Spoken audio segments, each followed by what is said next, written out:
At the opposition leader, Anthony Albanese, he's been taking questions in the Queensland seat of Dixon. It's held by Defence Minister Peter Dutton. It got pretty fiery over questions around Kimberley Kitching, of course, the senator who sadly died last week, and questions around pre-selection and any role Anthony Albanese might have had in a battle she was having. Let's take you to that question and answer that happened a short time ago.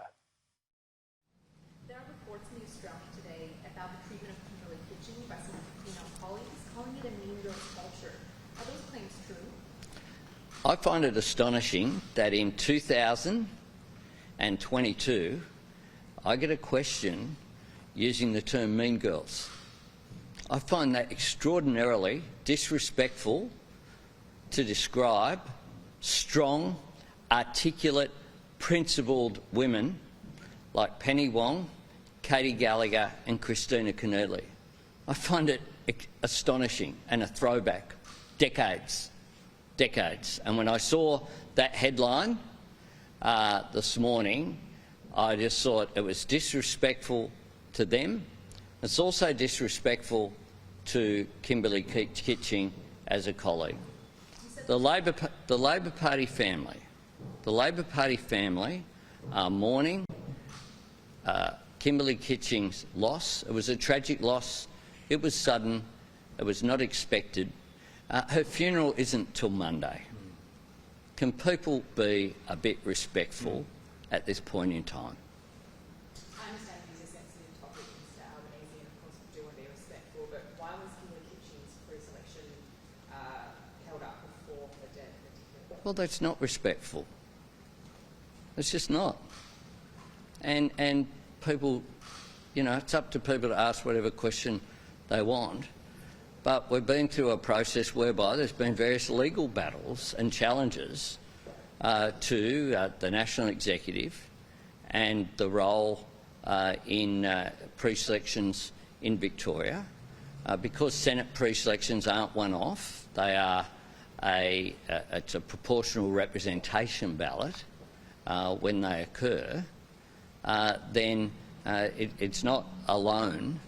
There are a few seats that are outstanding in various places where we don't yet have candidates, but there has been an ongoing issue of a legal action and then an appeal against that legal action at substantial cost.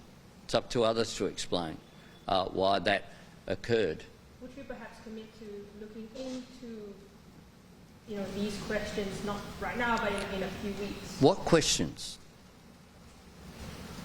The Australian is obviously reporting that, about the mean girls culture and the existence of culture. What questions? Well, you again use the term. I find it astonishing, frankly. It's that a quote. It's not us using that language. Well, I think the idea that, put it this way: there's Albanese, Husick, and Chisholm here. We have never been described as mean boys. In 2017... Simple as that. We have never been described as mean boys, and people should think about that. In 2017, you said we would never allow a colleague to be isolated and do nothing about it. Was Senator Kitching fair? Seriously, have a bit of respect. The funeral is on Monday, and I'm not going to comment on anything other than that Kimberley Kitching is someone who I had respect for, someone who no one else, the one decision I have that doesn't go to caucus is the appointment of Assistant Shadow Ministers. I appointed Kimberley Kitching as an Assistant Shadow Minister. She remained there. I read, for example, for one comment, that somehow it was a demotion in terms of her allocation. I allocated her as the Assistant Shadow Minister to Bill Shorten with the same portfolio of disabilities and government services, because those areas on robo-debt, etc., we have a Royal Commission that we've announced. The issue of disability services is a big portfolio. She'd worked closely with Bill, and I thought that was entirely appropriate. But Kimberley Kitching, it's a great shock and a great loss. And what it shouldn't be is an opportunity for people to speculate based upon I'm not quite sure what. If the US imposes any sanctions on China for helping Russia in any way, would you support Australia in imposing sanctions as well? I support Australia acting in conjunction with our partners in the world. That's what we've done up to now. We've provided bipartisan support for that. It's important that democracies around the world take action. But I make this point. China has a responsibility to call out Russia's behaviour and its aggression.